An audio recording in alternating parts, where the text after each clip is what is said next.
John chapter 19. Then Pilate took Jesus and had him flogged. The soldiers twisted together a crown of thorns and put it on his head. They clothed him in a purple robe and went up to him again and again, saying, "Hail, King of the Jews!" And they slapped him in the face. Once more Pilate came out and said to the Jews gathered there, "Look, I am bringing him out to you to let you know that I find no basis for a charge against him." When Jesus came out wearing the crown of thorns and the purple robe, Pilate said to them, "Here is the man." As soon as the chief priests and their officials saw him, they shouted, "Crucify! Crucify!"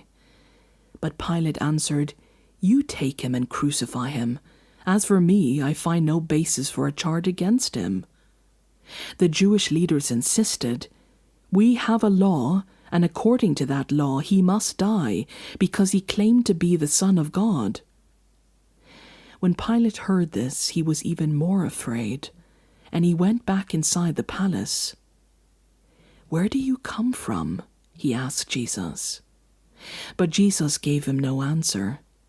"Do you refuse to speak to me?" Pilate said. "Don't you realize I have the power either to free you or to crucify you?" Jesus answered, "You would have no power over me if it were not given to you from above.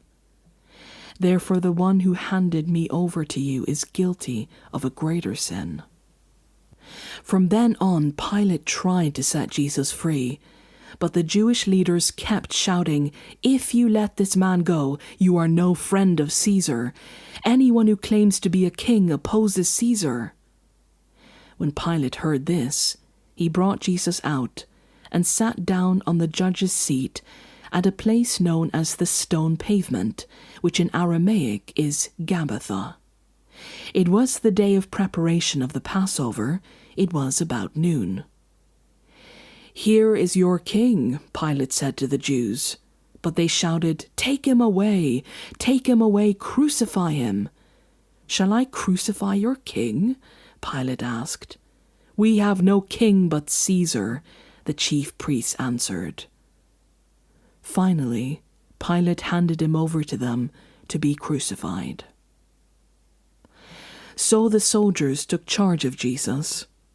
Carrying his own cross, he went out to the place of the skull, which in Aramaic is called Golgotha. There they crucified him, and with him 2 others, one on each side and Jesus in the middle. Pilate had a notice prepared and fastened to the cross. It read, "Jesus of Nazareth, the King of the Jews."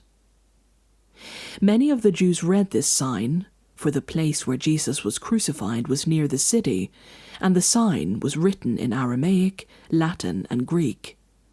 The chief priests of the Jews protested to Pilate, "Do not write King of the Jews, but that this man claimed to be King of the Jews." Pilate answered, "What I have written, I have written." When the soldiers crucified Jesus, they took his clothes, divided them into 4 shares, one for each of them, with the undergarment remaining. This garment was seamless, woven in one piece from top to bottom. "Let's not tear it," they said to one another. "Let's decide by lot who gets it." This happened that the scripture might be fulfilled that said, "They divided my clothes among them and cast lots for my garment." So this is what the soldiers did. Near the cross of Jesus stood his mother's sister, Mary, the wife of Clopas, and Mary Magdalene. When Jesus saw his mother there and the disciple whom he loved standing nearby, he said to her, "Woman, here is your son." And to the disciple, "Here is your mother." From that time on, this disciple took her into his home. Later, knowing that everything had now been finished, and so that Scripture would be fulfilled, Jesus said, "I am thirsty." A jar of wine vinegar was there, so they soaked a sponge in it, put the sponge on a stick of the hyssop plant, and lifted it to Jesus' lips. When he had received the drink, Jesus said, "It is finished." With that he bowed his head and gave up his spirit. Now it was the day of preparation, and the next day was to be a special Sabbath. Because the Jewish leaders did not want the bodies left on the crosses during the Sabbath, they asked Pilate to have the legs broken and the bodies taken down. The soldiers therefore came and broke the legs of the first man who had been crucified with Jesus, and then those of the other. But when they came to Jesus and found that he was already dead, they did not break his legs. Instead, one of the soldiers pierced Jesus' side with a spear, bringing a sudden flow of blood and water. The man who saw it has given testimony, and his testimony is true. He knows that he tells the truth, and he testifies so that you also may believe. These things happened so that the scripture would be fulfilled. Not one of his bones will be broken.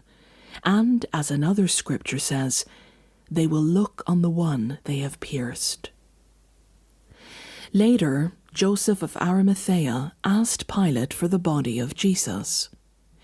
Now Joseph was a disciple of Jesus, but secretly, because he feared the Jewish leaders. With Pilate's permission, he came and took the body away. He was accompanied by Nicodemus, the man who earlier had visited Jesus at night. Nicodemus brought a mixture of myrrh and aloes, about 75 pounds. Taking Jesus' body, the two of them wrapped it, with the spices, in strips of linen. This was in accordance with Jewish burial customs.